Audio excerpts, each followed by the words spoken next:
नमस्कार दोस्तों, हिंदी विद्या एजुकेशन में आपका स्वागत है।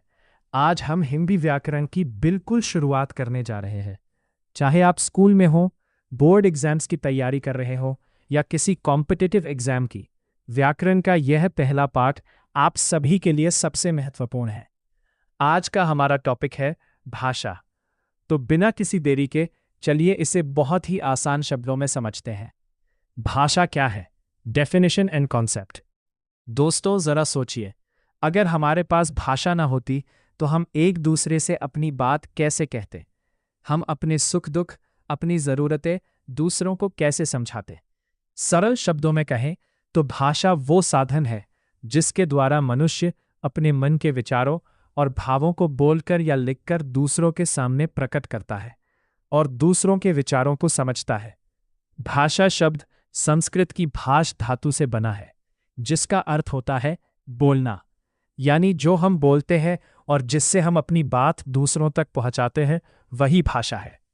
अब देखते हैं भाषा के रूप, टाइप्स ऑफ लैंग्वेज। मुख्य रूप से भाषा के दो रूप होते हैं जो हर कक्षा के एग्जाम में पूछे जाते हैं।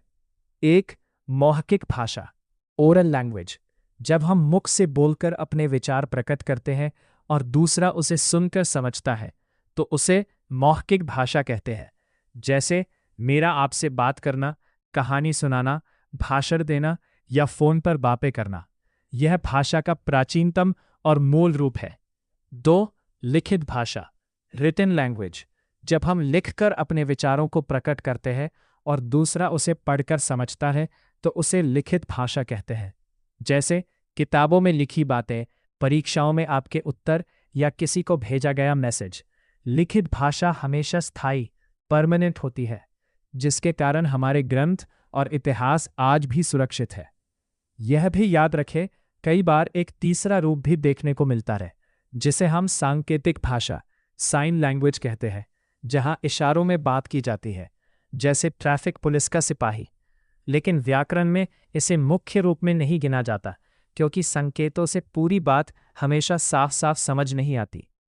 अब परीक्षा के लिए महत्वपूर्ण तथ्य, इंपॉर्टेंट फैक्ट्स। अब बात करते हैं कुछ ऐसे पॉइंट्स की जो परीक्षाओं में अक्सर पूछे जाते हैं।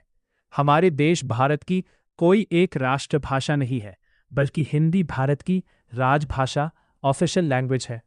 14 सितंबर 1939 को भारतीय संविधान में हिंदी को राजभाषा का दर्जा दिया गया था। इसीलिए हर साल 14 सितंबर को हम हिंदी दिवस मनाते हैं। भारत के संविधान की 8वीं अनुसूची में कुल 22 भाषाओं को मान्यता दी गई है। निष्कर्ष, आउटरो। तो दोस्तों, यह थी भाषा की पूरी कहानी बिल्कुल आसान शब्दों में। इसके अगले भाग में हम लिपि और व्याकरण को समझेंगे। अगर आपको यह क्लास अच्छी लगी हो तो वीडियो को लाइक करें और अपने दोस्तों के साथ शेयर ज़रूर करें। ऐसे ही शानदार नोट्स के लिए हिंदी विद्या एजुकेशन को अभी सब्सक्राइब करें। मिलते हैं अगली क्लास में, तब तक के लिए धन्यवाद। जय हिंद।